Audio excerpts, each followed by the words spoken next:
Hey guys, very good morning. Today we will be learning one magical trick in text column.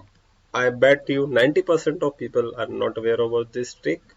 Just check whether you are aware, whether you are lucky 10% or not. So like this data we have, in a single cell we have a multiple inputs received or you have got it from the system.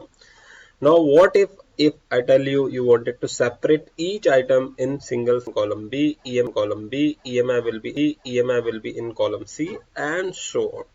So this thing were be taken care by team members manually, but there is some trick column, a text column and one magical trick. Like this, what you have to do first select the data which you wanted to separate.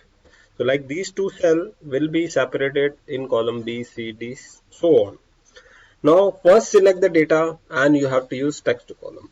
Now for the text column either you go to a tab or you can press a shortcut. So I am pressing shortcut which is Alt D E. Now you have to select delimited. You have to go next. If you select others, nothing will happen. But listen to me very carefully now. This is a trick which you will be learning during this video. After selecting others, you have to press Ctrl J. Once you press Ctrl J, see the data preview tab. This is exactly what I was looking for.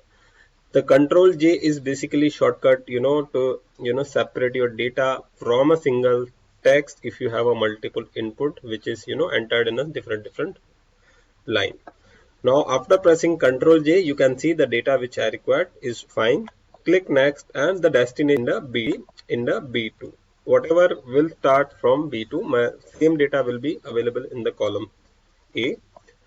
Press finish. You can see the data, salary, EMI and so on, investment, whatever data. If you have thousands of input in a single, cell, it will be bifurcated in a different column.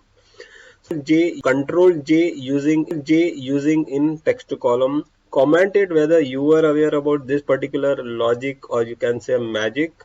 And if you don't, please share with your colleagues who are not manually. So my request is to like this video and share with your colleagues to expand the knowledge, because I am telling you is something which I've learned recently. So that's all for this video. Thank you so much guys. Take care.